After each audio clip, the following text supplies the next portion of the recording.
And the 2006 Tony Award for Best Musical goes to Jersey Boys. After taking home theater's highest honor, this international phenomenon has taken the world by storm, being named the best show in Vegas, winning Best Musical Awards in London and Australia, and shattering box office records across America. I'm an original Jersey boy, tried and true. Grew up in Port Reading, New Jersey, which is sandwiched in between Woodbridge and Carteret. Exit 12 off the Turnpike. I was eyeing this role for a while. I grew up listening to this music because my parents insisted on playing it in the car. There was just nothing else, you know.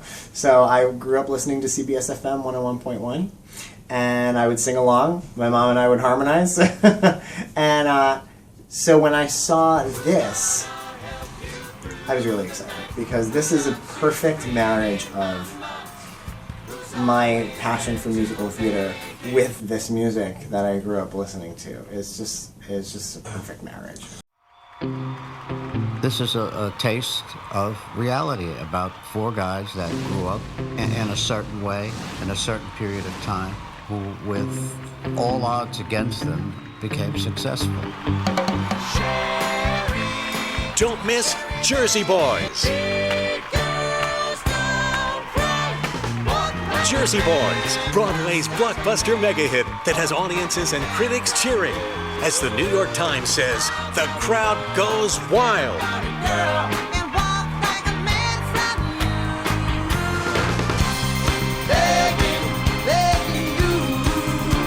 It's the behind-the-music look at one of the greatest singing sensations of all time. This supercharged knockout follows Frankie Valli and the Four Seasons working their way from the streets of Newark to the heights of stardom.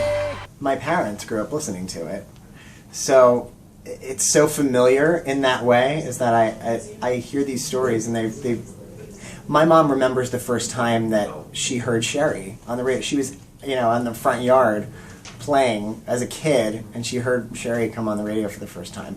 I mean, that gives you chills, It's just so incredible to have this period encapsulated by this show, and to have this sort of soundtrack of this era featured in this way and told so beautifully and so exquisitely that it just transports everyone. I myself as an actor, but I think the audience too, they are just completely transported back to that time. I think a lot of that has to do with the way that the characters are written. These are real people.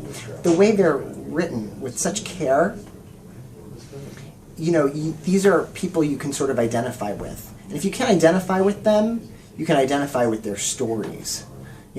Coming up from nothing and struggle and a family, a group dynamic. What changes about that when you have obstacles to overcome?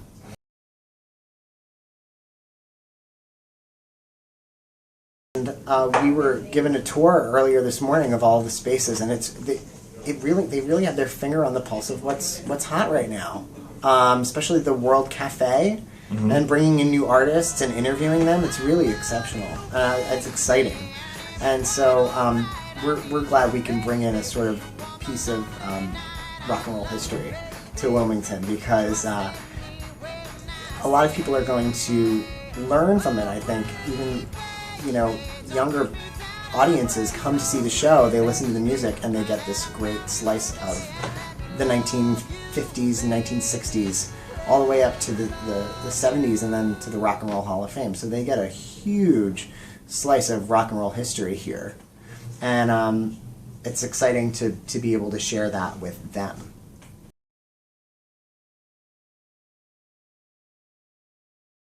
It's a perfect space for the show. It really is, because it's really lovely and intimate, and it's a 1,200 seater, which is the same capacity as the August Wilson on Broadway.